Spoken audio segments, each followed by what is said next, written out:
শ্রদ্ধেয় মানিকবাবু, পরিচয়টা অনেক দিনের হলেও কখনো কিছু কথা বলা হয়ে ওঠেনি। আজ কিছু কথা বলতে ইচ্ছে হলো।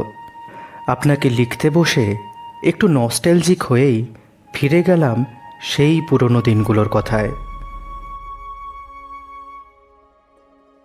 দুগ্গা বাবা মা সকলকে হারানোর পর আপনার হাত ধরে অপু যখন কলকাতায় এলো, জীবন অপুর থেকে এত কিছু কেড়ে নিলেও অপু কিন্তু জীবন বিমুখ না হয়েই বলল, তার দারিদ্র যাচ্ছে না, তার অভাব মিটছে না, কিন্তু তা সত্ত্বেও সে জীবন বিমুখ হচ্ছে না, সে পালাচ্ছে না, এসকেপ করছে না, সে বাঁচতে চাইছে।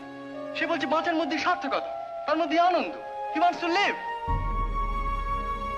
হেরে যাওয়ার হাজারটা উপায় থাকলেও বেঁচে থাকার কেবল একটি উপায়ও যদি সেখানে থাকে, সেটাকেই গ্রহণ করো।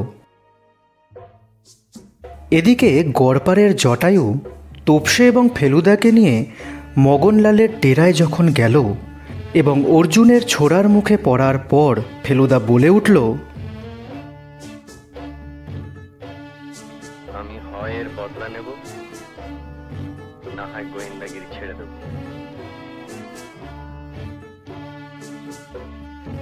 বাঙালি শিখল, উল্টো দিকের মানুষটি যতই শক্তিশালী হোক না কেন, মনের মধ্যে হারানোর জেদটুকু রাখতেই হবে, তাহলেই জয় নিশ্চিত। নায়ক অরিন্দম নায়ক হওয়ার আগেই যখন টেবিল চাপড়ে বেশ একটা নায়কোচিত ভঙ্গিতে বলে উঠল, করব, I will go to the top.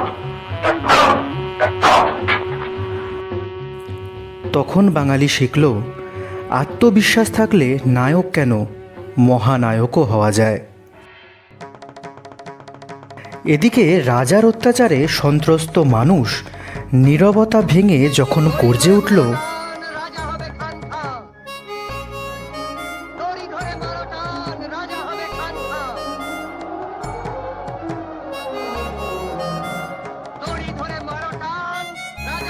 বাঙালি শিখল, রাজনীতিতে রাজতন্ত্র থাকলেও মানুষ সজাগ থাকলে রাজতন্ত্রের অবসান তারা নিজের হাতেই করতে পারে, সে উল্টো দিকের শাসক রাজা হোক বা রানী। এত সব কিছুর মাঝেও কোনো এক বসন্তে অমল যখন গেয়ে উঠল, আমি চিনি গো চিনি তোমারে, ও গো বিদেশিনী, তুমি থাকো সিন্ধু পারে, ও গো বিদেশিনী। তখন বাঙালি শিখল, জীবনে কোনো এক চারুলতা এলে একটু প্রেম, একটু খুনসুটি চলতেই পারে। জীবনের প্রতিটি পর্যায়ে তোমার থেকে আমরা শিখেছি অনেক কিছু।